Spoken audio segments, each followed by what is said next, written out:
पिछले भाग में हमने देखा कि कारागार में भगवान श्री कृष्ण अपने चतुर्भुज नारायण रूप में प्रकट हुए। देवकी और वसुदेव ने उनकी स्तुति की, लेकिन कंस के भय से देवकी ने उनसे साधारण शिशु बनने की प्रार्थना की।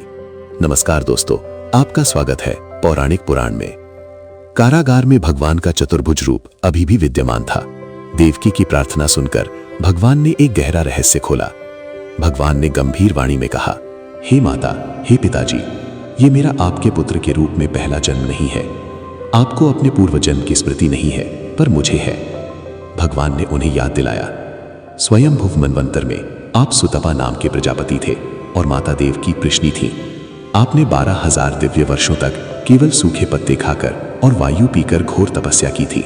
जब मैं प्रसन्न हुआ तो आपने मुझसे मेरे समान पुत्र मांगा। क्योंकि मेरे समान कोई और नहीं है, इसीलिए मैंने वचन दिया कि मैं स्वयं 3 बार आपका पुत्र बनूंगा। भगवान ने अपने तीनों जन्मों का वर्णन किया। पहला जन्म सतयुग में मैं कृष्णी गर्भ बनकर आया। दूसरा जन्म त्रेता में आप अदिति और कश्यप बने, तब मैं वामन बनकर आया। तीसरा जन्म और अब द्वापर में मैं कृष्ण बनकर अपना वचन पूरा करने आया हूं। इसके बाद भगवान ने वसुदेव जी को वो कार्य सौंपा जो एक पिता के लिए सबसे कठिन परीक्षा थी। कृष्ण ने आदेश दिया, पिताजी अब विलंब न करें, मुझे अभी इसी क्षण गोकुल नंद बाबा के घर ले जाएं।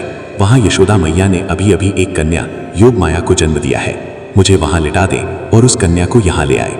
वसुदेव हैरान होकर बोले, गोकुल इस घनघोर वर्षा में यमुना उफान पर है और कंस के पहरेदार। कृष्ण ने कहा, चिंता ना करें, बस मेरी आज्ञा का पालन करें। इतना कहकर वो विशाल मुकुटधारी चतुर्भुज भगवान देखते ही देखते एक नन्हे से कोमल रोते हुए प्राकृत शिशु साधारण बच्चे में बदल गए। अब वहां भगवान नहीं, बस एक प्यारा सा बच्चा था। और तभी एक चमत्कार हुआ। वसुदेव जी के हाथों की हथकड़ियां अपने आप खुल गईं, पैरों की बेड़ियां टूटकर गिर पड़ीं, लोहे के विशाल दरवाजे बिना किसी आवाज के खुल गए।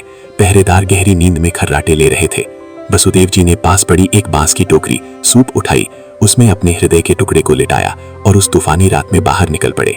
बाहर प्रलय जैसी बारिश हो रही है और सामने उफनती हुई यमुना नदी है। वसुदेव जी इस नन्हे बालक को लेकर उस पार कैसे जाएंगे? क्या यमुना जी रास्ता देंगी? अपनी राय हमें नीचे कमेंट्स में जरूर बताएं और पौराणिक पुराण चैनल को सब्सक्राइब करना ना भूलें। मिलते हैं कहानी के अगले भाग में, तब तक के लिए नमस्कार।